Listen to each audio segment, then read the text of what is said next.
para quem está acompanhando aí à distância. Eu sou a Ana Lavrati, jornalista e escritora, e tenho a satisfação de fazer o encerramento das oficinas culturais Alegria a Gente Cria, aqui no plenarinho da Assembleia Legislativa, esse endereço que é tão especial para todos nós catarinenses.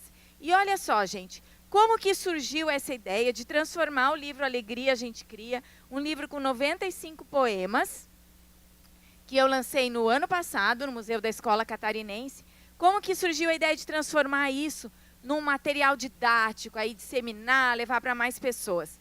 Porque eu, como escritora, autora de 12, 13 livros, que tem mais alguns saindo, eu descobri o poder que a gente tem de mudar a narrativa, sabia? Eu posso escrever um livro inteiro, e na hora de fazer o título, ou a pessoa vai compreender aquela leitura por um aspecto, ou vai compreender por outro. Percebi que isso acontece sempre, Quando eu fiz o meu mestrado, a minha professora orientadora era da Áustria, e o meu mestrado em estudos da tradução, né, a gente tem esse curso excepcional, pós-graduação em estudos da tradução aqui na UFSC, e eu estava traduzindo lá uma expressão em alemão, para comparar como que repercutiram atentados nos jornais da França, nos jornais da Alemanha, em outros jornais do mundo. E olhei, então, aquela expressão no alemão, traduzir, o que isso significa. E dizia assim: emoção, comoção, convulsão. A gente sabe que cada palavra tem vários sinônimos. E eu perguntei para a minha professora austríaca, exatamente nessa sentença, o que essa palavra quer dizer. E ela falou, foi uma convulsão. Olha a diferença de falar uma emoção ou uma convulsão. Então, eu entendi assim que, às vezes, um título, uma palavra, uma expressão que a gente usa, ela muda toda a intensidade da experiência. E o Tony Robbins, ele que é autor do Desperte o Seu Gigante Interior, que ele se apresenta como coach dos coaches, ele dedica 2 capítulos do livro dele para isso. A palavra que a gente escolhe determina a intensidade daquela experiência. Eu posso falar que aquilo foi legal ou que aquilo foi sensacional.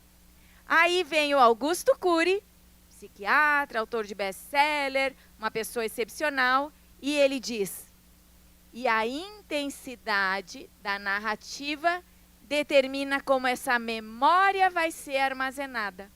Olha só como está tudo conectado. A forma que eu falo que aconteceu aquilo vai determinar como que eu vou armazenar aquilo na minha memória, se vai se transformar numa memória killer ou numa memória light, ou seja, se vai me trazer uma sensação de angústia, de fraqueza ou de serenidade, de enfrentamento. E assim que a gente vai estabelecendo as nossas crenças. Por quê? Porque as memórias que a gente acessa determinam as nossas crenças. Nossas crenças são feitas a partir disso, da nossa identidade. E eu fui resolvendo, determinada, eu vou levar essa experiência para mais pessoas. E eu não quero levar essa experiência para qualquer um. Por quê?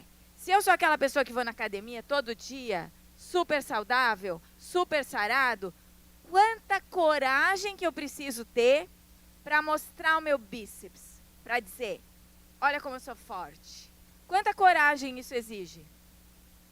Nenhuma. Exige que eu seja exibido, que eu seja metido, mas exige coragem? E agora fala aqui comigo, as minhas convidadas, diz para mim. Para eu dizer que eu estou vulnerável, que eu estou passando por uma adversidade, que a experiência não era como estava previsto, que eu levei um tombo, que eu percebi que aqui tem um canyon, onde eu achava que era só um tapetinho. Quanta coragem que eu preciso ter para abrir o jogo, para contar para os outros. Então, lá no ano de 2007, quando eu tinha um bebê de colo, a minha filhinha de 1 aninho, eu recebi aquele envelope, eu peguei o resultado daquela biópsia e ali estava escrito que eu estava com câncer. E sabe quantos anos que eu levei para contar isso para as pessoas? Sim, eu tive câncer, eu fiz cirurgia, eu fiz tratamento, eu fiquei 11 dias em isolamento de toda a sociedade, de toda a minha família. Eu levei 10 anos para contar. Que eu preferia, assim, nem abrir o jogo, nem... Ai, vão achar, assim, que eu tô... Né, vão associar a palavra, já vão achar que eu tô... Não sou mais aquela Ana saudável, não tenho mais aquela imagem que eu sempre cultivei. Então, é essa a ideia aqui. Vir aqui, abrir o coração, contar as nossas vulnerabilidades. E nesses 7 encontros anteriores, eu fui lá na frente e eu falei bastante. Ó, a minha experiência foi essa e eu só reagi. Aí depois eu evoluí. A minha experiência foi essa, eu já comecei a agir. Tornar protagonista dessa história. Depois eu não só agi, como eu aprendi com essa situação, potencializei isso aqui para outras coisas. Eu fui contando toda essa transformação. Mas hoje eu decidi fazer uma dinâmica diferente. Por quê? Porque eu também quero escutar vocês. Então, cada convidado aqui recebeu o livro, Alegria a gente cria. Cada um vai folhear o livro, vai trazer um poema e eu vou contar uma história, vou lembrar um fato, vou auxiliá-los, vou tentar, né? Não quero ter essa pretensão, mas conduzi-los a gente criar um mantra particularizado em cima do que diz ali. Por exemplo, eu tenho um mantra que eu sigo por causa desse histórico, que eu sempre gostei de fazer atividade física. Eu acredito que isso deve ser uma parte incorporada na rotina de qualquer pessoa. Eu acredito que quanto mais forte eu for, mais leve o mundo ao redor. Eu não acho que o mundo tem que se adaptar à minha condição. Se eu tiver mais forte, eu vou encarar as situações do mundo, desde a bolsa do supermercado, até, como foi o meu caso, carregar um bebê de colo, fazendo um tratamento para a saúde, que a gente fica mais vulnerável. Então, eu não achei que o mundo inteiro tinha que se transformar porque eu estava menos forte ou mais fraca. Eu achei que eu tinha que ser mais forte ainda, blindada, né? Então, quanto mais forte eu for, mais leve o mundo ao redor. E cada um vai sair daqui, aplicando um mantra para a sua própria vida. É uma ideia, uma dica. Fica a dica, hashtag fica a dica. Cada um vai tentar criar aqui um mantra, uma expressão, uma coisa assim. Eu tenho aquele meu probleminha de estimação, eu tenho a minha narrativa já enferrujada, com bolor, que é aquela que eu repito e repito e repito, e ao longo dos mesmos anos eu vou contando sempre a mesma historinha, meu probleminha de estimação. Vamos tentar estabelecer um mantra que traduz aquela experiência de uma forma nova. Essa é a minha ideia aqui. E já para começar de uma forma diferente do que eu fiz nas oficinas anteriores, então eu quero apresentar para vocês uma pessoa que eu conheci na outra oficina aqui em Florianópolis, que também superou as adversidades, também foi assim, né? Nocauteada pelo envelopinho, nocauteada pelo resultado que estava ali dentro e resolveu encarar com leveza, com esperança e tantos anos depois está aqui com a gente. Eu tenho assim, eu vou ouvir essa história pela primeira vez junto com vocês, mas o meu instinto diz que essa história vai tocar o nosso coração. Muita satisfação, vou passar a coroa aqui, Muita satisfação de receber aqui na frente uma xará, que eu sou Ana Cristina. Vamos receber aqui a Ana Paula Sereta.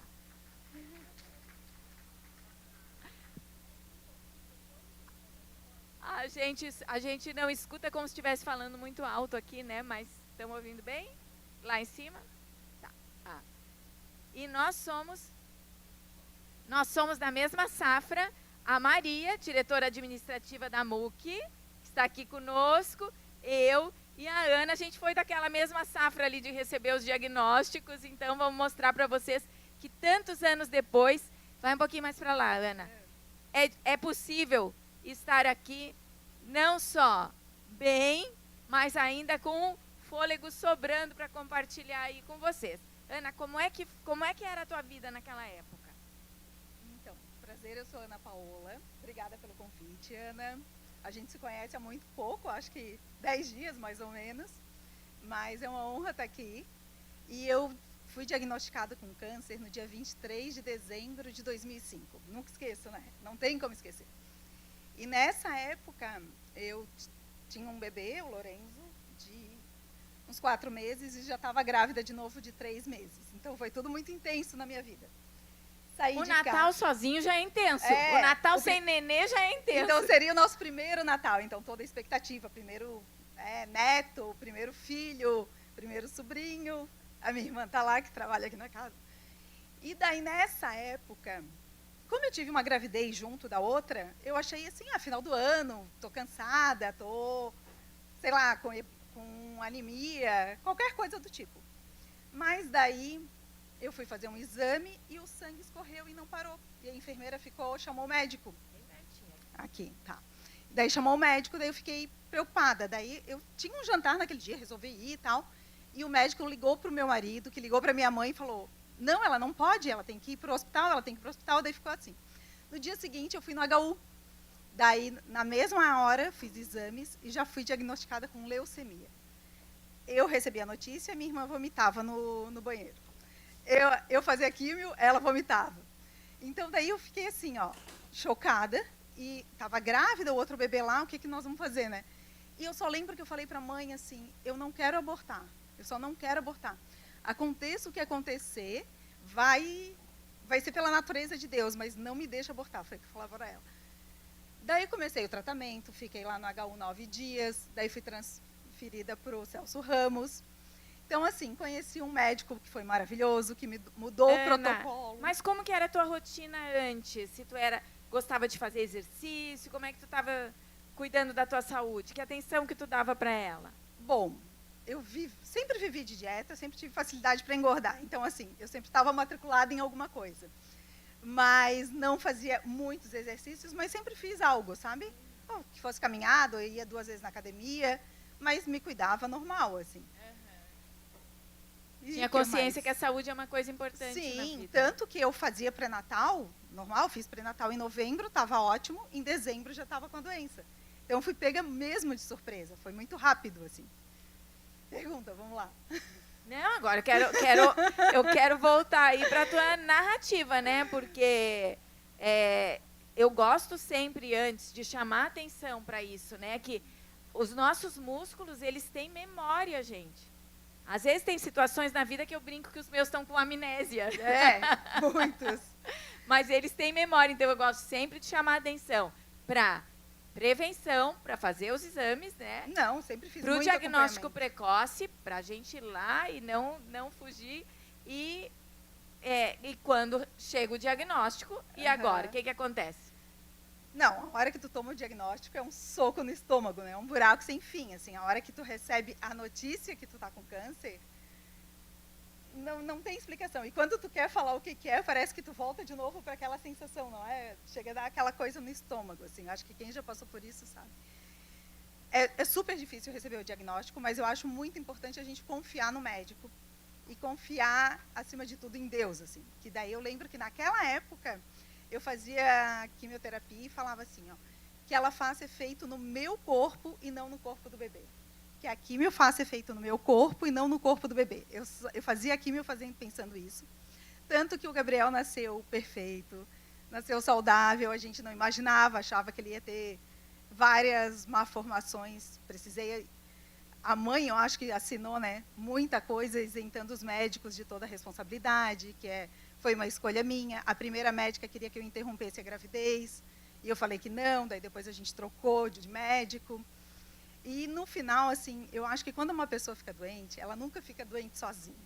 Sempre o entorno dela fica junto, a família fica junto, os amigos ficam juntos. A Fernanda é minha amiga de muitos anos, também foi na época lá. Então, assim, é difícil tu reviver e contar isso aqui hoje, assim, que faz 20 anos atrás, mas parece que a sensação que eu tenho ainda é a mesma. Eu acho que, eu não sei se eu já contei para vocês, mas como eu fiquei doente em dezembro, e eu faço aniversário em dezembro, todo ano, eu acho que em dezembro, eu vou descobrir de novo um outro diagnóstico.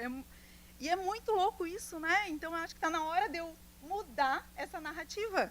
Tá na hora de eu pensar ao contrário. Virou um probleminha de estimação, com toda a razão. Não vou dizer que não tem os meus, né?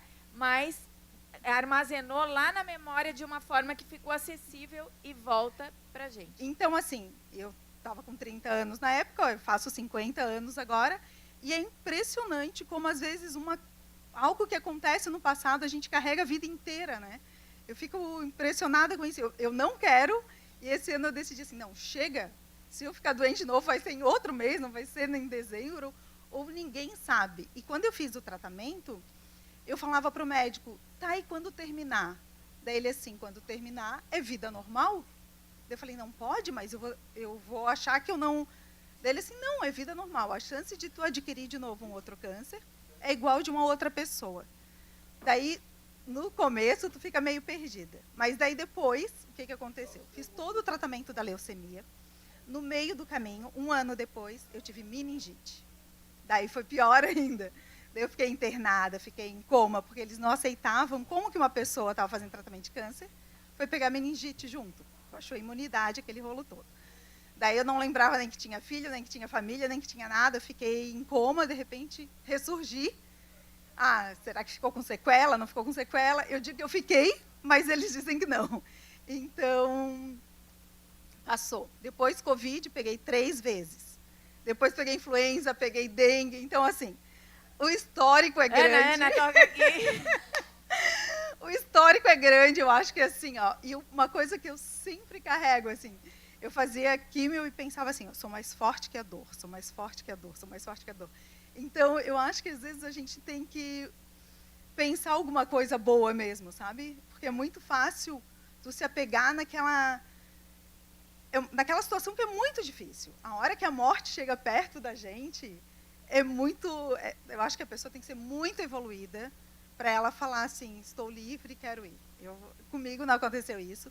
Eu pedi assim, ai meu Deus, deixa que meus filhos conheçam a mãe dele. Porque assim, nós duas, fisicamente, a gente está mais parecidas, mas de jeito, nós somos diferentes. Então, eu pensava assim, como que eles não vão conhecer a mãe, né? A mãe, para a gente, é tudo, assim.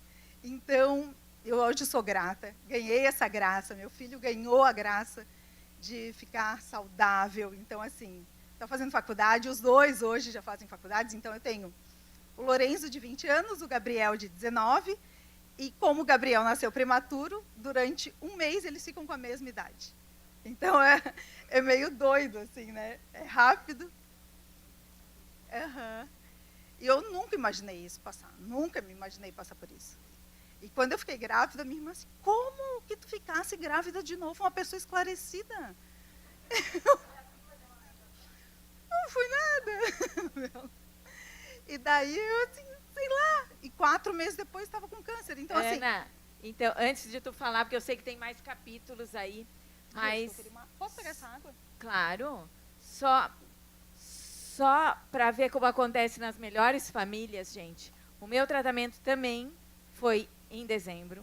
Eu também faço aniversário em dezembro. A gente tem o mesmo nome, nem sei se o aniversário é no mesmo dia, tá? Dia 18. Não, eu dia 12. 12/12. E quando eu liguei para agendar o meu tratamento, que era iodoradioterapia, eles falaram, nós temos data disponível no dia 12 de dezembro. É o meu aniversário, fechou? É a primeira data disponível? Vamos lá, né? Dia 12 de dezembro. Então, quando sai da iodoradioterapia, a pessoa fica em isolamento. E eu não podia conviver nem com o meu nenê de colo, nem com o meu marido, nem com ninguém. Era dentro de casa até a véspera do Natal. Tá. Porque eu mais 12 de dezembro, mais 11 dias, já estava chegando o Natal. E a situação é assim, porque no quarto onde eu fiz o tratamento, tinha um biombo blindado. Então, não era uma coisa simples. Cada pessoa que interagia comigo vinha atrás do biombo e comunicava. A sua refeição está servida. Você tem que comer muitas balas de goma para sentir muita sede e tomar muita água. Ou então, quando você fizer xixi, tem que puxar a descarga 3 vezes.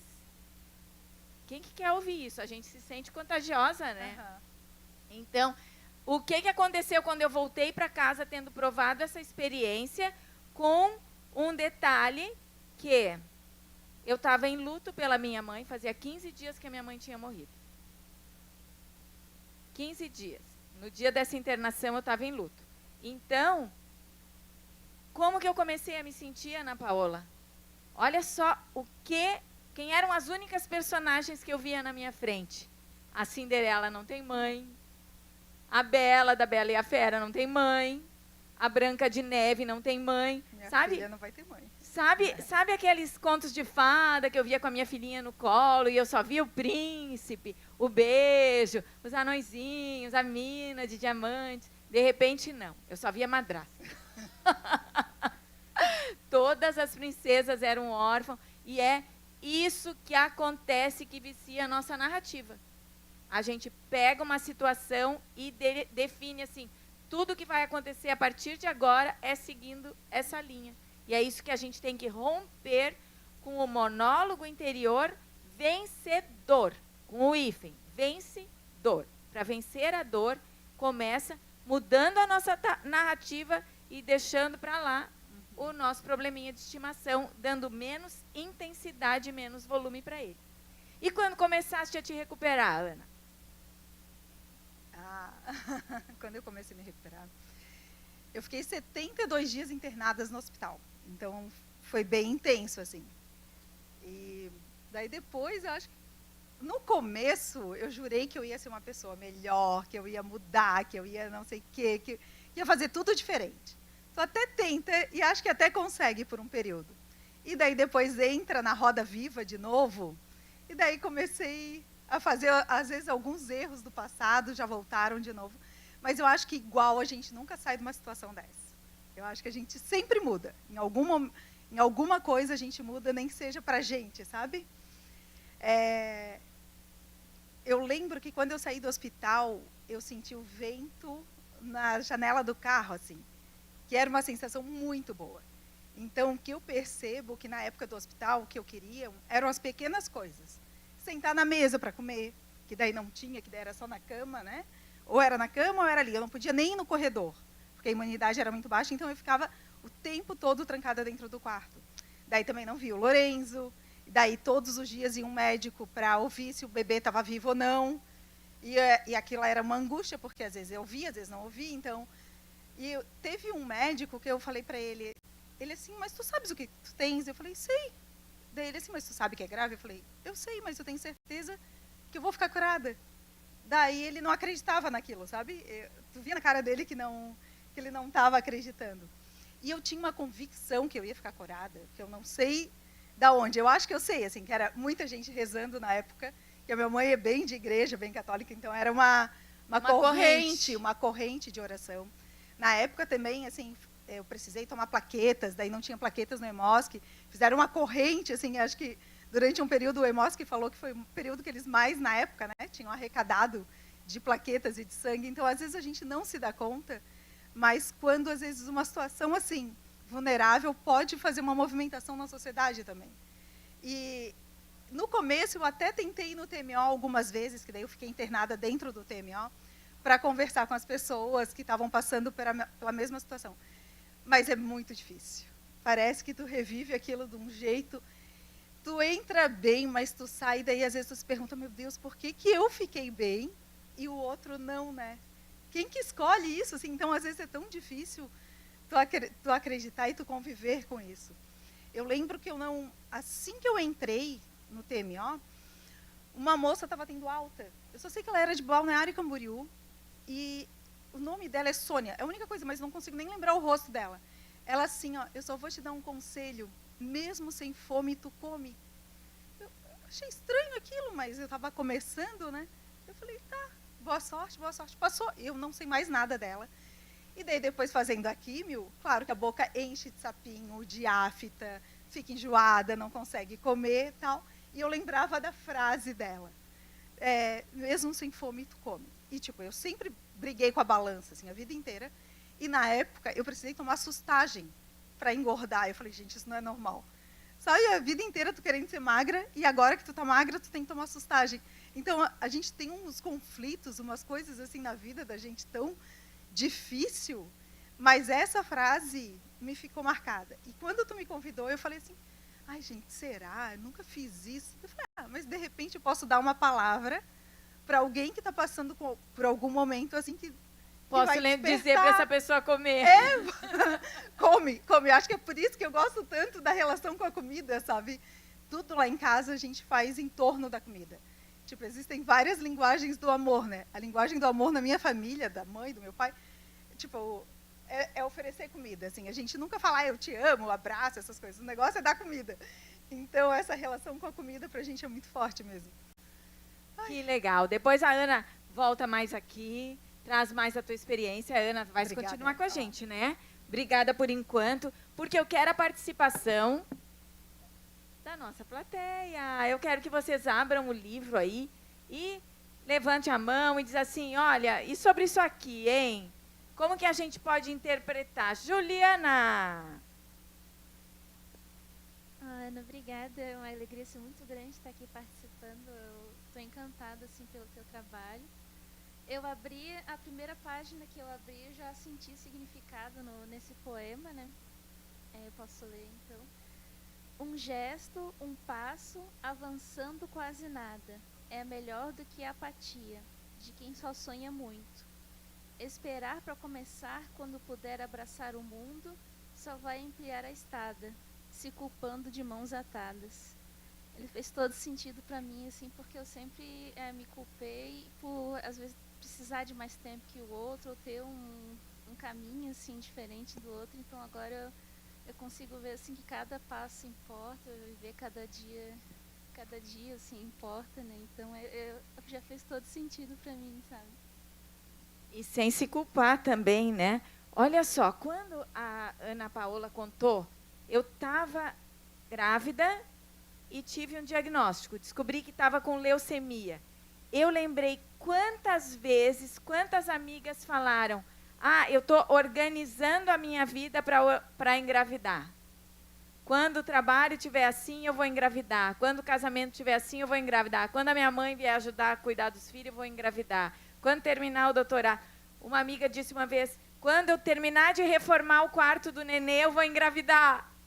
Aí eu acho que antes tem que engravidar, depois fazer o quarto do nenê. Então, é bem isso. Às vezes a gente fica esperando aquele momento ideal e não é assim que funciona. Então, a mensagem que eu trago para vocês, da minha experiência aqui, é tão difícil resumir, né?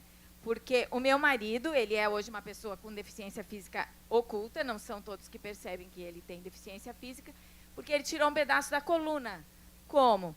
Fazendo 2 cirurgias gigantes, uma demorou 15 horas, a outra demorou 13 horas.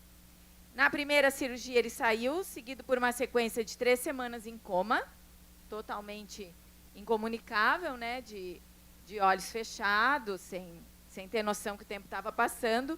E, ao todo, nesses 10 anos, já foram mais de 30 cirurgias. Mais de 30 cirurgias. E a gente sempre fica pensando como que vai traduzir essa experiência. E eu tive um insight quando, buscando força para ele, nós fomos nesse centro espírita que tem aqui na Grande Florianópolis. Muitos já ouviram falar, e é muito, muito real o que acontece lá. Então, ele muito discreto, uma pessoa bem, né, low profile, estava lá quietinho, já numa situação de vulnerabilidade, porque sabia que teria que fazer a cirurgia em breve. Ele estava lá e chamaram para ele dançar no meio da roda, sabe as senhorinhas voluntárias, vamos dançar, todo mundo tinha que dançar, minha filha era criança, foi dançar, todo mundo, eu não me importei, né, se botasse lá, desse a bandeira, eu já virava, eu já ia igual uma escola de samba, mas para ele aquilo, dançar em público, e a gente vinha de uma experiência, ele como engenheiro estava fazendo doutorado, estava numa fase muito boa, com a filha pequena, casado, feliz. Eu tinha o meu trabalho, tinha sido recém-chamada para escrever a biografia sobre os 100 anos da Associação Comercial e Industrial de Florianópolis, a ACIF, e tinha sido recém-convidada para ser colunista social do jornal Notícias do Dia. Também é um trabalho super divertido, né? Vamos falar a verdade. Ir nos eventos, encontrar as pessoas, fazer amigos, coisas que eu gosto. Então, a nossa vida estava assim, aí vinha a notícia da doença. Aí a nossa vida estava assim, vinha a notícia do tratamento. A nossa vida estava assim, vinha a notícia da conta do médico. Eram tantos solavancos. E eu dizia, ai, meu Deus, não aguento mais essa montanha-russa. Falava para a vizinha que ajudava a cuidar da minha filha, eu não aguento mais essa montanha-russa. E nesse dia, lá no Centro Espírita, a música que estava tocando era do Lulu Santos, Como uma Onda do Mar. Quem sabe? A música já veio na cabeça, né? E eu me dei conta que não é que a vida é uma montanha-russa. A vida é como uma onda do mar. Olha o movimento. Olha o movimento. Hã? Quando a gente assume que o movimento é o natural da vida, aquilo não nos atinge da mesma maneira, não nos assusta tanto. Não, o normal da vida é a impermanência. Tudo está o tempo todo mudando, até os planetas estão orbitando para cá, para lá. Exatamente. E a gente também não vai mais ser a mesma pessoa. Vou ser muito melhor, vou aprender com tudo isso. Então, no momento que eu passei a traduzir aquela situação como uma onda do mar e não como uma montanha-russa, tudo isso fez sentido para mim. Tudo isso fez sentido. Não tem um momento exato, um momento certo. Todos os momentos têm o seu valor. Quem mais? Quem mais vai abrir o livro e trazer um poema pra gente? Aleatório, hein? Qualquer um. É o desafio que vocês propõem para mim hoje. Dani, o que digo a meu respeito vira verdade em mim. Seja bom, seja ruim, cresce mais do que capim. O que eu digo a meu respeito vira verdade em mim. Seja bom, seja ruim, cresce mais do que capim. Tudo que eu disser na vida, depois da expressão eu sou, vai definir para sempre quem eu sou. Quem vocês têm dito que são? Ah, eu sou atrapalhada. Eu sou muito atrapalhada. Meu Deus, onde eu ponho a mão aqui, eu sempre escorrego, eu sempre sujo a minha roupa. Vocês têm dito que são atrapalhadas ou... às vezes não sai como eu imagino. Vocês têm dito que são muito gulosas ou que às vezes têm vontade de comer um pouquinho mais? Vocês têm dito para o filho, tu és um bagunceiro, tu és um relaxado. Ou tem dito para o filho, acho que a bagunça aqui passou dos limites. Está entendendo a diferença do adjetivo para o substantivo? Aqui é a bagunça, aqui é tu é um relaxado. E isso vai ser incorporado. É assim que essa criança vai crescer. E quando um coleguinha diz para o outro que tirou nota baixa, não fez a tarefa, tu é um... Ai. Essa palavrinha não pode dizer. Proibida, banida. Não vou nem falar aqui. Vocês pensaram qual é a palavrinha? Que um amiguinho diz para o outro no colégio. Não pode, gente. Não pode dizer assim. O que está faltando para estudar mais? A minha filha era assim. Ai, mãe, vem estudar comigo. Ai, pai, vem estudar comigo. Sempre assim. Mas, meu Deus, que dependência é essa? Por que não vai lá e estuda?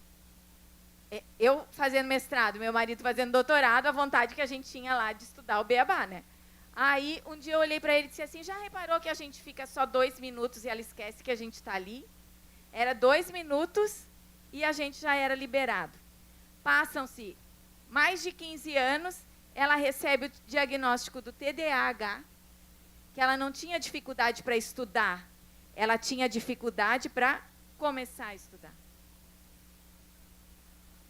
E se eu tivesse dito 15 anos para ela que ela era esse B ponto? Já pensou? Por que não estuda sozinha? Tu é uma preguiçosa. Se eu tivesse dito. Então, às vezes a gente fala coisas e essas coisas parecem que é temporário, que é, saiu da boca, aleatório, mas isso vai formando a nossa identidade. Seja bom, seja ruim, cresce mais do que capim. tudo que eu digo a meu respeito. Aqui está com a gente a Viviane, meu bracinho direito. A Vivi tem uma sogra que ganhou o quê, Vivi? Lá no sorteio do shopping. Um Volvo. Ah! Quantos bilhetes que ela botou lá? Ela botou 2. E ela fez a compra dela. Ela tinha feito um monte de compra de Natal. Um monte de compra de Natal para todo mundo, né? Mas daí, pela família. Mas ela fez para ela 2 compras. E ela falou, esse carro é meu. O que que ela disse, gente? Ah, eu sou uma azarada mesmo, não vou nem botar o cupom. Gente, o que que eu tenho dito a meu respeito? Eu fui numa palestra, o palestrante não tinha 2 pernas e não tinha 2 braços. E ele olhou para a plateia e em 1 minuto deu o recado. Eu sou.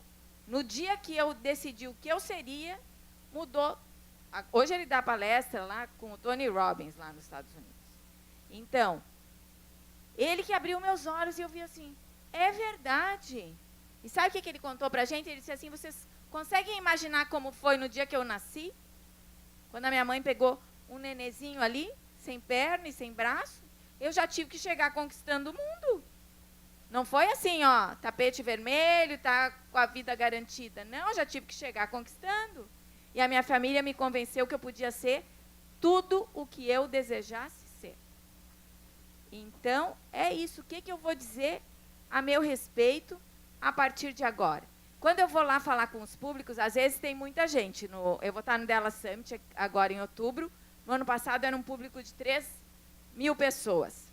O Tony Robbins, ele ensina no livro dele, ele diz assim, tu vai chegar lá no Centro-Sul e dizer, ai, tô tão nervosa.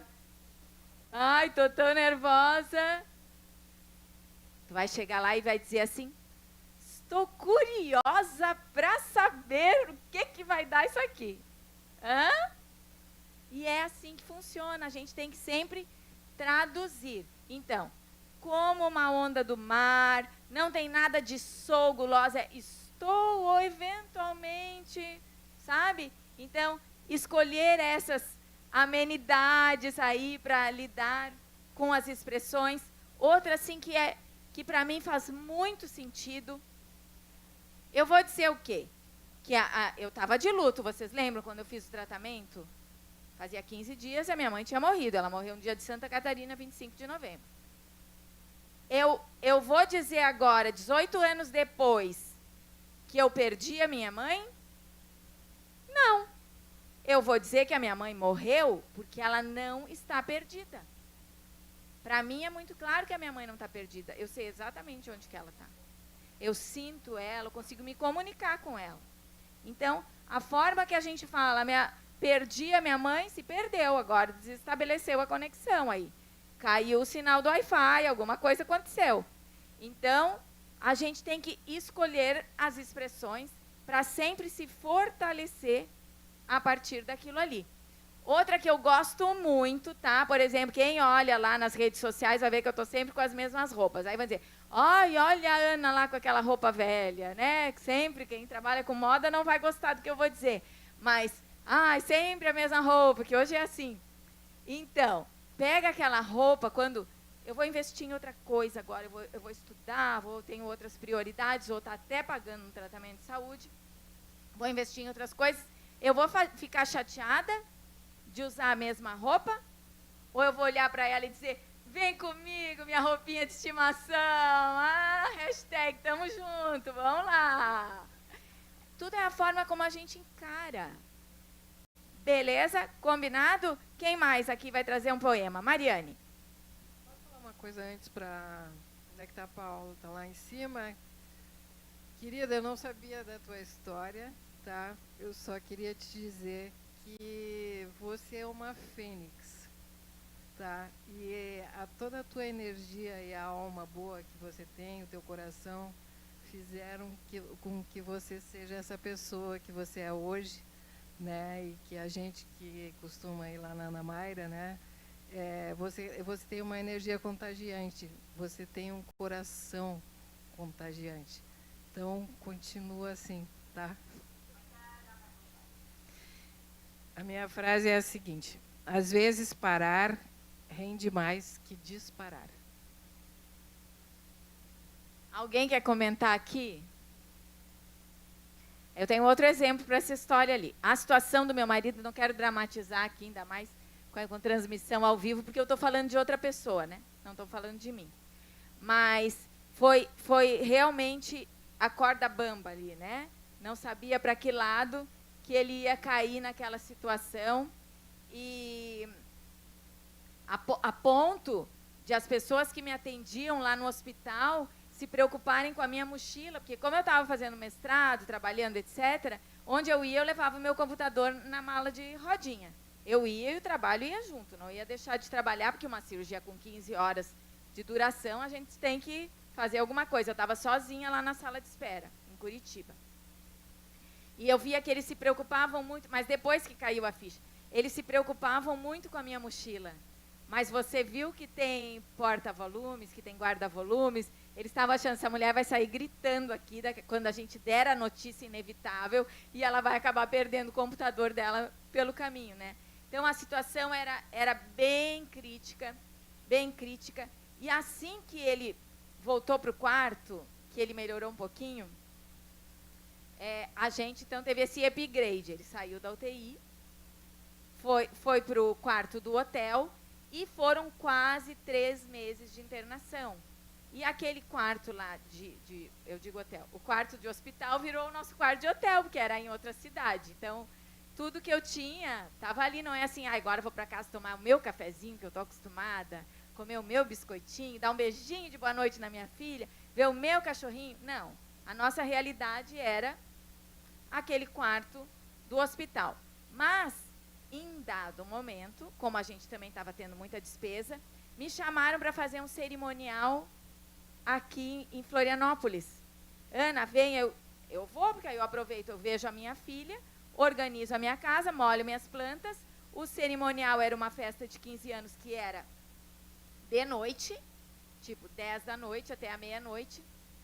E, porque tudo encaixa nessa vida, porque é assim mesmo que funciona, a gente correndo ou a gente parando, tudo encaixa, me chamaram para uma corrida de rua no sábado de manhã, na manhã seguinte, ou no domingo de manhã. Uma corrida de rua que eu tinha que acordar 6 da manhã para correr lá no calorão e depois já pegar o ônibus e voltar para Curitiba. Aí eu pensei, beleza, tenho 2 motivos para ir para Floripa. Fiz o cerimonial, que foi um deslumbre. Como eu era mestre de cerimônias, né, eu tinha que ir bem elegante, de salto alto, maquiada, penteada, foi muito legal.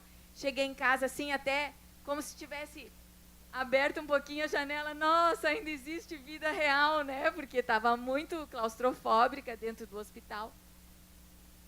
E estava chovendo bastante aquela noite, muito. Aí o meu marido ligou de Curitiba e disse, não vai nessa corrida, não seja nem maluca de trazer uma gripe aqui para o hospital. Mas eu fiquei com tanta vontade de parar um pouquinho daquela realidade viciada lá. E eu disse, eu vou nessa corrida. Chamei minha filha. Porque olha só, gente, eu preciso contextualizar. Quando a gente está morando num hospital, a noite inteira as enfermeiras invadem o quarto. Ou para tirar pressão, para isso, para aquilo. Então não tem. Eu já dormia no sofazinho, né? E não tem uma noite completa. Eu pensei, não, vou chegar em casa meia-noite cerimonial, vou dormir. Pois vem para Curitiba. Não. Acordar às 6 da manhã para ir naquela corrida lá. Aí parou de chover, já estava sol. Vocês acreditam que da minha vida, com mais de 50 medalhas de corrida, foi o único troféu que eu ganhei? Naquela manhã, que eu não tinha dormido o suficiente, que eu já nem estava treinando o suficiente, é o único troféu que eu tenho lá em casa para me orgulhar daquela corrida. E por que vocês acham que eu ganhei esse troféu? Porque tinha menos cinquentinhas concorrendo comigo, não é verdade? Não, vocês não acharam que eu corri mais rápido? Não. Tinha menos cinquentinha inscrita, levei vantagem, ganhei o troféu. Ok. Como que eu cheguei lá no hospital? Eu cheguei cheia de história para contar. E foi isso que eu falei ontem lá na Renal Vida. Acompanhante sentiu que baixou a bateria, não tem milagre. Não tem milagre. Está aqui fazendo companhia. Não, mas eu estou 12 horas do lado dele. Mas se já não tem mais assuntos, não tem mais energia, não tem mais vibração, dá uma volta na quadra. Toma um cafezinho gourmet. Compra aquela coisa que te agrada, tipo, onde que eu vou me abastecer para voltar aqui? O acompanhante tem um papel fundamental. E o que aconteceu, então, nessa festa? Ok, estava lá trabalho. Na corrida, eu me abasteci. E eu só soube depois que eu ganhei o troféu. Mas na ocasião só de ganhar a medalha, o meu marido já pendurou a medalha lá no quarto e mostrava para cada pessoa que entrava. E é bem isso, às vezes parar rende mais que disparar. A gente dá uma chance para o universo nos surpreender. Isso acontece o tempo todo. O tempo todo. Quem mais? É um desafio aqui essa troca hoje. Como que é o teu nome? Eu sou Miriam. Acordei com as sombras cinzas revoando na minha janela. São pólvoras? São velas? Depende de como eu vou acendê-las. Obrigada, Miriam. Muito obrigada. Olha isso, gente. Todo dia eu me convenço que o mundo tem camadas. Tem a camada da pólvora, tem a camada das velas. E qual que eu vou escolher acender? É assim, a física quântica é comprovada. Eu posso escolher a realidade que eu vou pensar e que eu vou estabelecer para eu seguir. E isso funciona muito, a narrativa ajuda muito nesse sentido. Nesse dia que eu cheguei, nessa manhã que eu cheguei sozinha lá no corredor da UTI, é como se fosse isso aqui, lá na UTI do hospital de excelência, tá? Índice de infecção 0, e é isso que importa nessas horas. Mas tinha o corredorzinho para entrar na UTI, e a gente tinha 3 visitas diárias, de manhã, meio da tarde e à noite. E entre uma visita e outra, eu ficava com o computador no colo ali na recepção trabalhando. Quando chegava a hora de visitar lá na UTI, era eu aqui, os familiares dos outros ali, o verdadeiro corredor da morte, gente. Ninguém sabia a notícia que ia encontrar lá dentro.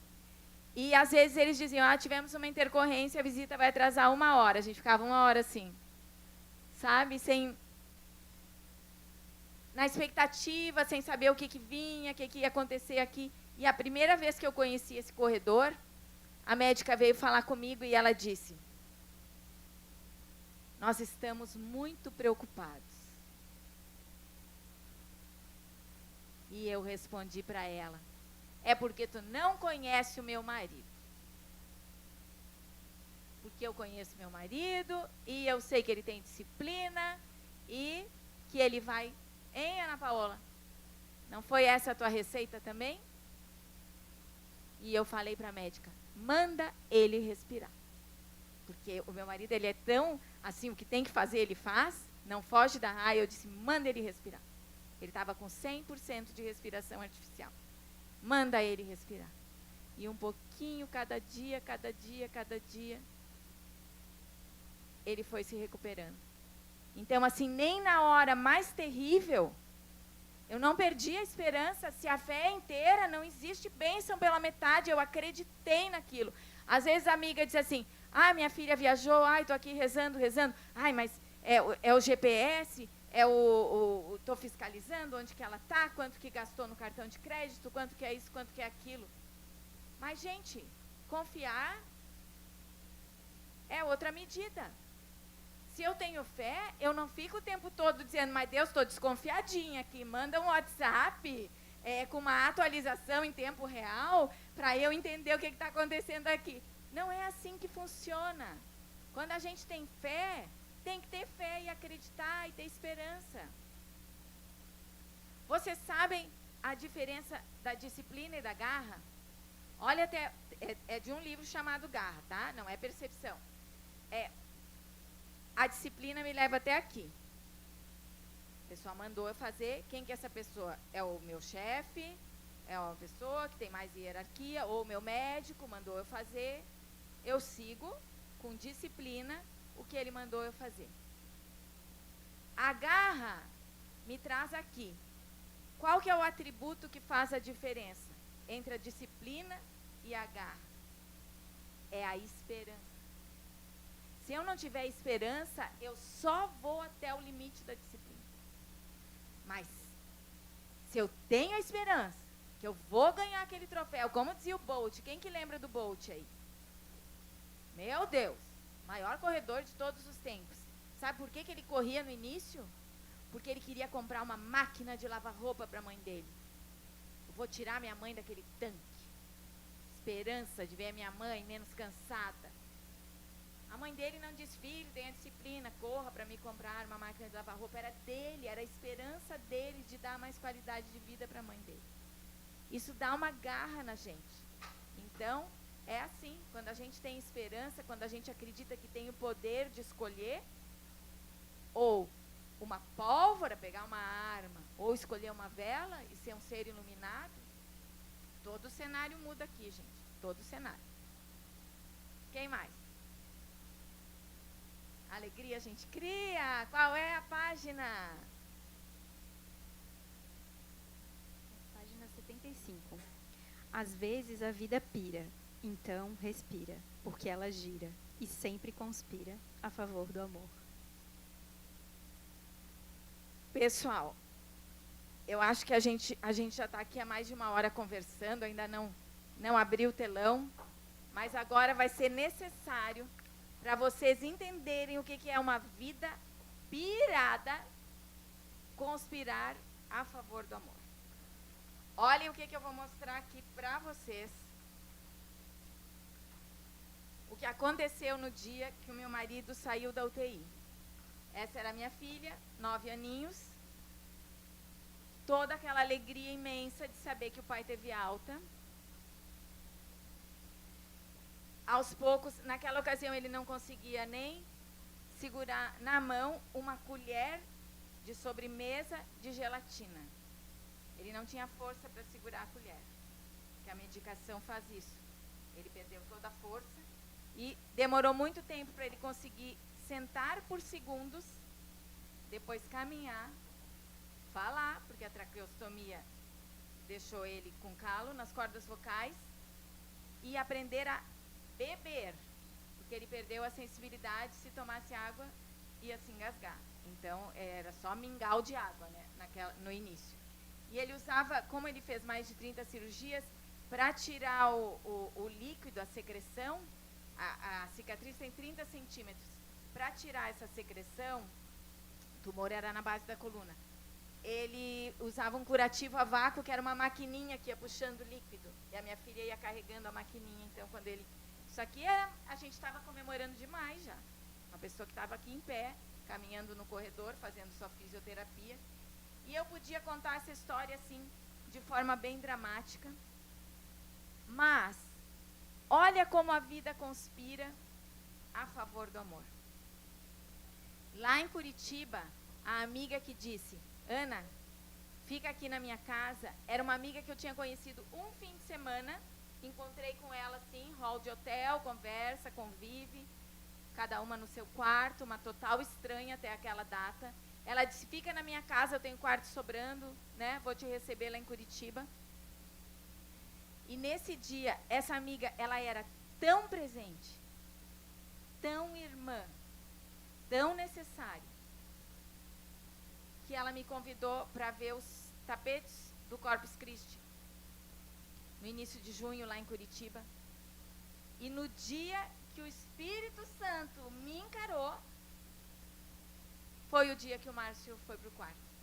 Saiu da UTI, eu fui ver os tapetes lá em Curitiba, no centro cívico. Quando eu cheguei no hospital, eles disseram, a gente está preparando o quarto para o teu marido descer.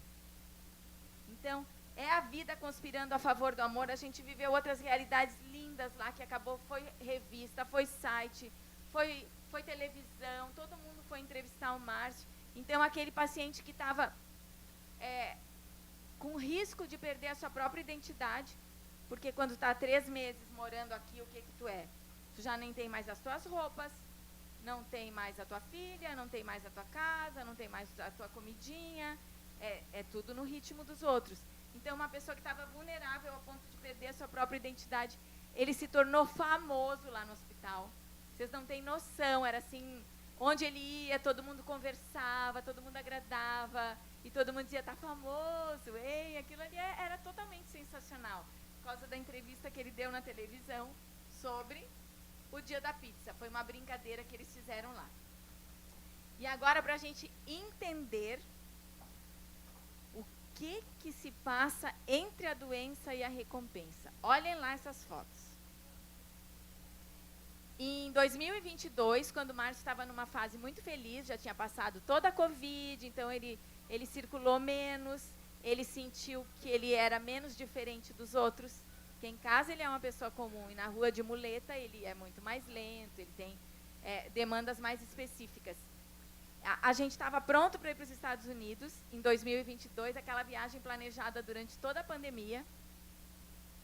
Exatamente um mês antes do embarque, ele travou. Travou que precisamos chamar 2 ambulâncias para ter homem suficiente lá dentro do meu quarto, para carregar para o hospital. Travou de um jeito que não tinha nenhuma perspectiva de melhorar.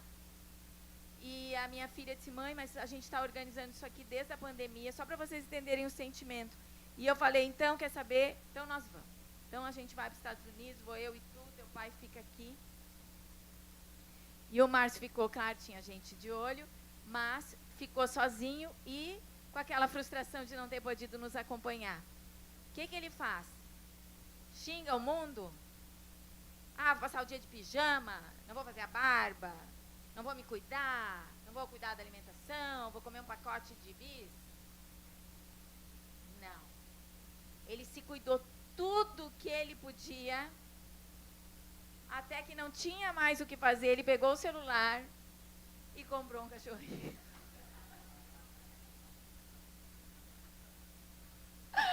E ele mandou uma mensagem, que nome eu ponho na cachorra? E a Lara lá, mãe, não é possível. Papai perguntou que nome eu ponho na cachorra. Então, a Liloquinha chegou aí pelo correio. Não, ele encomendou, ela demorou um pouquinho para chegar, mas ela chegou de avião e ela hoje, vocês estão falando com uma pessoa que podia nem ver cachorro na frente, tá? Mas hoje eu tenho uma netinha que é um cachorrinho. Ela é da família. Eu amo essa Liloquinha. A casa fica vazia, fica sem cor, sem a presença dela, sem a bagunça dela. Então, olha, quando a vida pira, o que a gente acaba descobrindo? Que eu não sou capaz de conviver com um cachorro como eu sou capaz de amar um cachorro. Gente, isso é muita transformação. E se vocês acham que um cachorro já é suficiente, então olha essa. O irmão do Márcio, meu marido, foi numa ocasião fazer companhia lá no hospital, porque eu eventualmente vinha visitar a Lara aqui em Florianópolis, conheceu uma enfermeira, ele com filho adulto, a enfermeira com filho adulto, e eis que eu tenho um sobrinho. Uma vida. Essa vida aqui foi um presente daquela nossa realidade, do que a gente estava passando naquela situação. Hoje a gente tem um sobrinho, o Rafael, esse nenê lindo. Então, às vezes a vida pira, mas segue com fé, segue armazenando essas memórias, escolhendo as expressões de coragem, de enfrentamento, porque a roda gira. E ela pode nos surpreender de maneiras que a gente não é capaz de prever. Vocês sabem o que dizem as pesquisas? Olha aqui. Isso aqui, se der um Google, vai aparecer mais de 100 páginas com a mesma informação. Quase 100% das nossas preocupações não se concretizam. Então, se eu estiver preocupada hoje, que a minha filha vai ter um namorado que vai levar ela para o mau caminho, sabe? Aquela má influência, o guri não quer estudar, não leva as coisas a sério, não vai acontecer. Vai acontecer outras coisas. Ela pode cair de bicicleta, ralar o joelho, outras coisas. Mas quase a totalidade das preocupações que a nossa mente hiper mega criativa imagina, não se concretizam. Não acontecem, acontecem outras coisas. Ah, porque quando eu tiver mais idade, eu não vou ter dinheiro para me sustentar. Ai, porque quando eu... Coisas ruins que a gente pode imaginar, quando eu me aposentar, o que eu vou fazer da minha vida? E de repente surge um voluntariado, surge outras coisas. Ou quando recebe um diagnóstico. Então, deixa a vida surpreender. Não ter o controle sobre tudo não significa que o todo não está sob controle. É isso, a gente fica imaginando uma preocupação. Sabe qual que era a minha? A minha preocupação é... Porque eu já não tinha mais preocupação que alguém fosse morrer. Já mostrou que estava aí vivo, né? A minha preocupação é... O que vai acontecer quando a minha filha for adolescente? Que eu só tenho a Lara, que fez essa arte linda aqui para as nossas oficinas e que fez todas as ilustrações do livro. Quando a minha filha, que é criança, por exemplo, e ela for adolescente e for nas festinhas de noite, eu vou ter que buscar no meio da madrugada, como é que vai ser? E se ela resolve beber, como é que vai? Adivinha? Quando ela fez 15 anos, veio a pandemia. E ela não conseguia sair nem que ela quisesse, nem que ela desejasse, gente. Não tinha a menor chance dela sair. A minha filha com 15, 16 anos estava sempre do meu lado, eu já estava quase com vontade de dizer, vai dar uma voltinha, tá? E depois é pré-vestibular, já não quis mais sair, foco, quero passar na universidade. Então a gente fica imaginando uma preocupação e depois acontecem outras coisas. A gente tem que sempre pensar o quê? Nas velas, nas coisas boas, nas coisas positivas. Tudo conspira para o meu bem. E as respostas que procuro serão reveladas quando convém. Às vezes é uma questão de tempo. Como foi o caso do nenê ali, né? Não nasceu no hospital, nasceu agora. Gente, eu quero chamar a Ana Paula de novo aqui, para a gente fazer aqui uma segunda rodada. Essa rodada pode se chamar dengue. Então, assim, passar tudo isso daí, que o ideal é levar com leveza, enfrentar. Não é brincadeira, mas pode ser leve. E eu descobri, então, num feriado, que aquele desconforto, aquela dor muscular, era dengue. No dia seguinte, eu comecei uma internação de 11 dias, com risco muito grande. Risco muito grande, vocês levem a dengue a sério. E chegar lá, não tem remédio, né? Não tem milagre, então é assim, vamos ver como vai evoluir, vamos ver como vai reagir. E a Ana contou agora, então, que também provou essa experiência. Meu Deus, é horrível. A quimioterapia, na verdade, eu fazia quimioterapia uma semana depois, assim, normalmente, era como se um trator tivesse passado em cima de mim, assim. Não conseguia mexer o braço, assim, sabe? Daí ficava ruim 3 dias e passava. E quando eu tive a dengue, eu tive essa sensação, assim, era uma dor nas pernas, Falei, meu Deus, parece que eu não tenho força de caminhar até o banheiro, de tomar banho. E é horrível. De tudo, assim, eu acho que...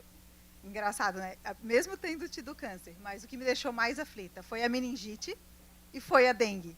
Então, assim, 2 coisas completamente diferentes, mas que... Quando a gente está com câncer, mas a cabeça estava boa, sabe? O corpo era debilitado, mas a cabeça respondia.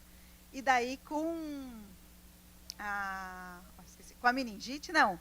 Eu vi uns pontinhos pretos, eu tive que ficar tomando muito remédio, a mão tremia, era uma coisa. E a dengue, tu tem dor no teu corpo, nas articulações, uma coceira na palma da mão, uma coisa que tu não controla. E o que me incomoda é isso quando foge do meu controle, eu acho. Que daí é onde eu não consigo lidar muito bem. E eu repetia, não ter o controle sobre tudo não significa que o todo não está sob controle. E os mantras, que no meu caso, olha só, não sei se vocês perceberam, acho que não perceberam, né? Mas é que eu sou compacta. Eu tenho uma amiga que me ensinou a dizer que eu não sou baixinha, eu sou compacta. É assim, a gente vai escolhendo as palavras adequadas. Mas a impressão que eu tive foi que eles erraram a dose de líquido, de soro, que o soro é a única alternativa para o tratamento da dengue. Parece que eles me deram assim soro como se fosse para uma pessoa de 70 quilos, que eu tenho menos de 50. E eu descobri que eu estava com líquido nos pulmões. Então, além de tudo, eu não conseguia respirar. Difícil. Pira. Não, como é que é? Então, vocês nunca subestimem os compactos, porque tudo começou com um mosquitinho. É verdade. Ai, gente, não sei o que Ana, mais. e depois não sei se queres falar. Olha, acho que eu só posso agradecer. Desculpa se eu falei demais, né? Não sei. Que Foi tu falou que depois descobriu aqui também. Ah, já ia fazer o final. Não, então tá. Ah, eu tive câncer de pele também. Tipo, anos depois, assim, eu achei... Apareceu um negocinho aqui, eu mandei a foto para a dermato, achando que era uma herpes. Daí ela pediu para eu ir lá.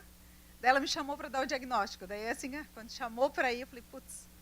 Daí era um câncer de pele. Então, assim, fiz o acompanhamento, mas daí foi leve, foi mais tranquilo. Daí agora eu estou com um nódulo na tireoide, daí faço acompanhamento de novo. Mas, assim, eu acho que o que tem que ser nosso vai vir, não tem essa. Agora eu tento encarar assim, já que é para ser assim, vai. Estou na menopausa, um calor desgraçado, eu estou aqui, assim, já reclamei, assim, não tem ar nesse lugar, gente. Não tem. Mas, assim, então, assim, e eu faço reposição, mesmo, né, tido câncer, com acompanhamento, com tudo, mas tudo meu que parte para essa coisa de saúde é mais intenso, assim, então, os sintomas que eu tenho da menopausa são absurdos, mas mesmo assim, eu acho que eu só tenho isso porque eu estou viva.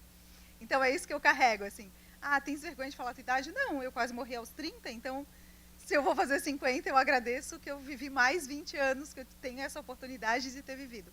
Então, eu acho que, às vezes, hoje, as mulheres se preocupam demais com a questão estética. Demais. Assim, a gente tem loja, eu e a minha irmã, a gente lida com isso, mas é com uma coisa mais tranquila, sabe? Eu acho que não precisa ter essa neura, essa coisa toda pela estética, porque eu acho que está muito além daquilo ali. Então, de uma hora para outra, tu com câncer, tu fica careca, tu usa só a roupa do hospital, tu não usa mais nada que tu tens. E eu acho que é importante a gente se sentir bem, né? Como a maioria aqui, acho que agora a gente é todo mundo mulher, assim, é a gente se aceitar, é a gente se conquistar, mas eu acho que é procurar fazer coisas diferentes para que a gente possa evoluir, sabe? Como pessoa, como ser humano, como mãe, porque a gente sempre quer ser uma mãe melhor, né? E às vezes é tão difícil isso, é um desafio, assim.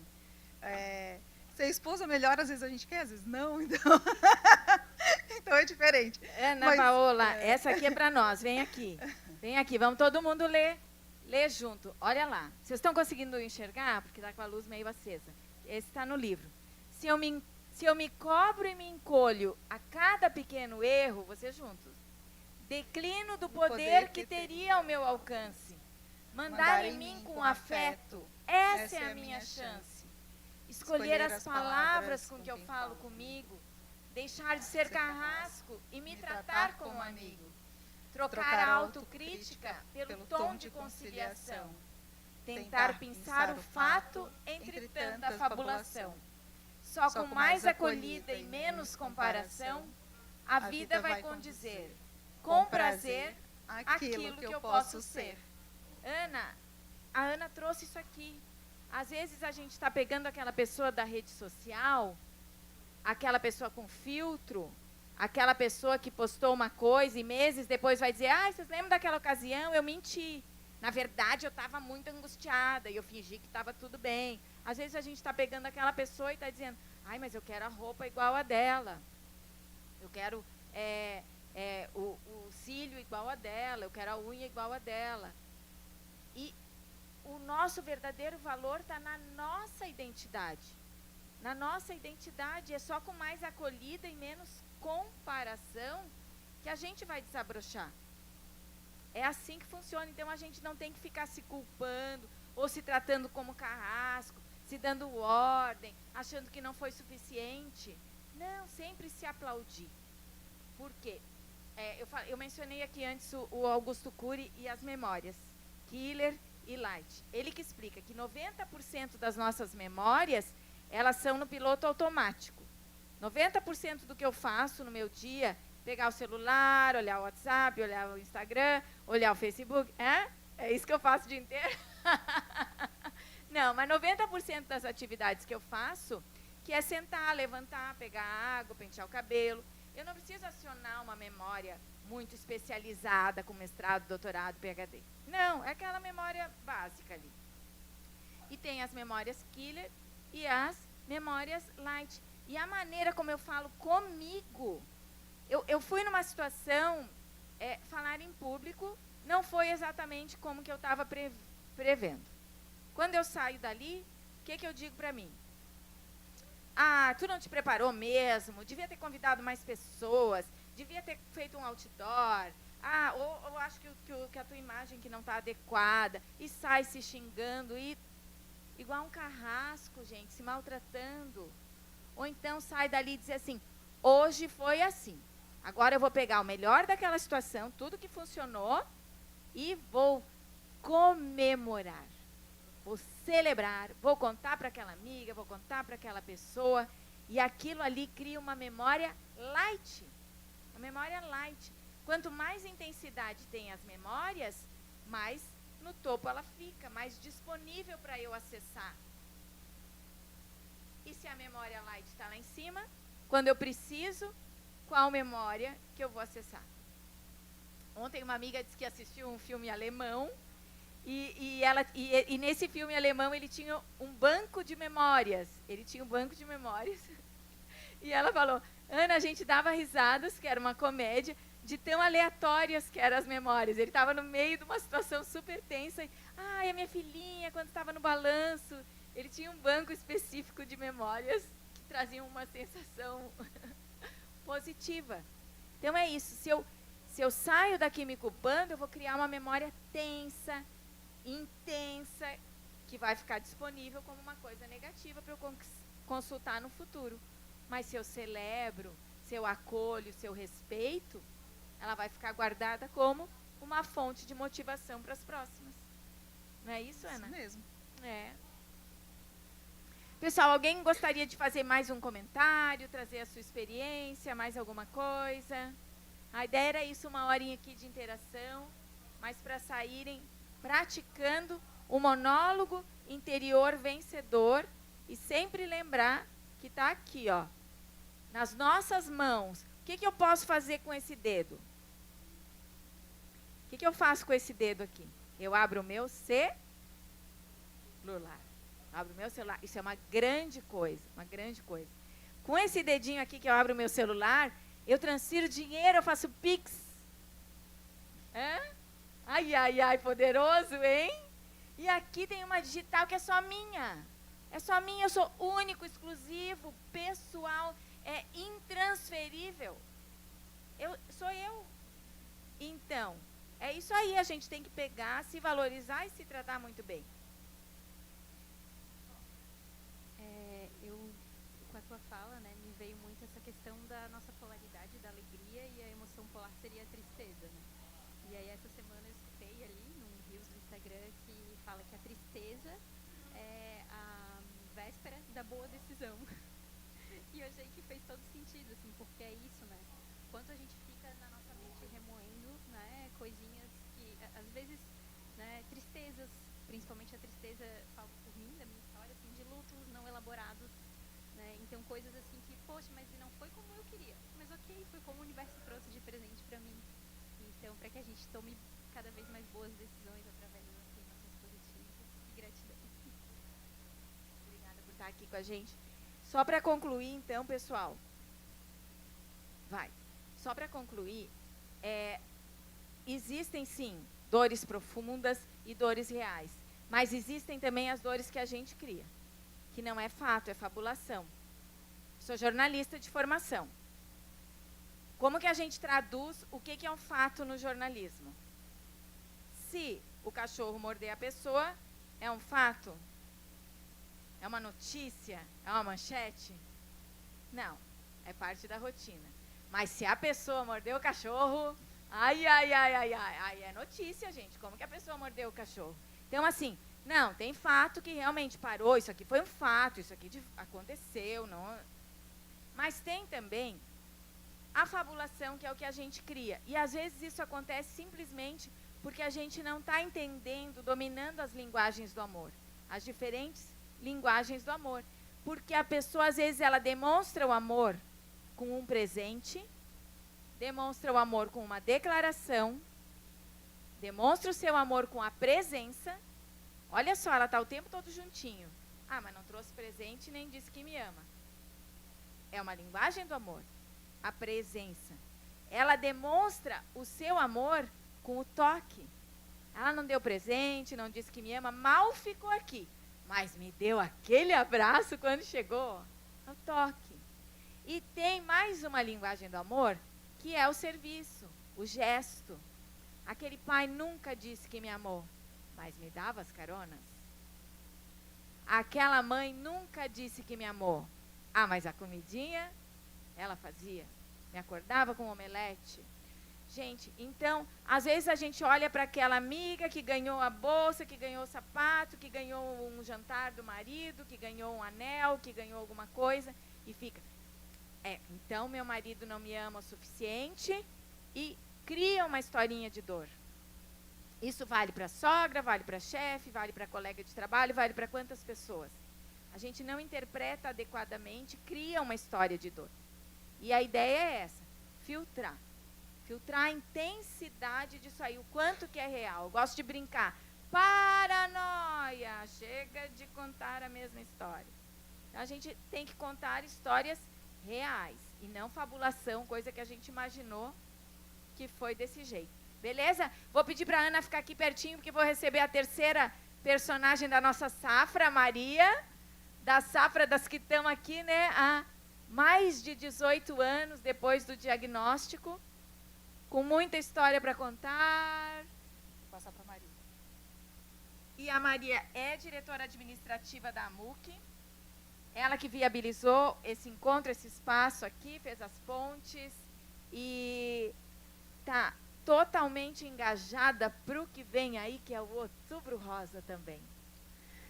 Primeiramente, eu queria agradecer a presença de todos, agradecer você, Ana, por proporcionar esse dia tão alegre, porque é bem como ela vem trazendo. Alegria a gente cria. Tratamento a gente passa. Não é fácil a gente receber um diagnóstico, mas cada dia tem que ser diferente. Hoje a gente tem aqui outras pacientes. Eu queria que levantasse a mão quem é paciente. Ó, então a gente tem. Marli, pode levantar com vontade. A Marli já é uma paciente há bastante tempo. Quantos anos, Marli?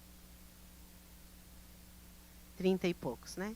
Temos do lado a Carla, que é filha da Marli, que também está em tratamento.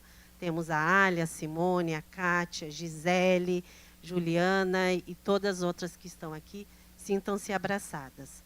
E o que eu queria deixar de mensagem para você, vou usar o verso da Ana, que eu achei que veio bem em encontro do que a gente passa e do que a gente sente. Mas só dizendo também, Ana, que eu tenho um mantra. Tomei para mim como mantra. O mantra da Barra de Axis, que é tudo vem a mim com facilidade, alegria e glória. Então, eu acordo dizendo esse mantra e eu deito dizendo esse mantra. Erros todos nós temos e estamos aqui para tentar acertar. Mas o que mais valioso nós temos é a nossa vida.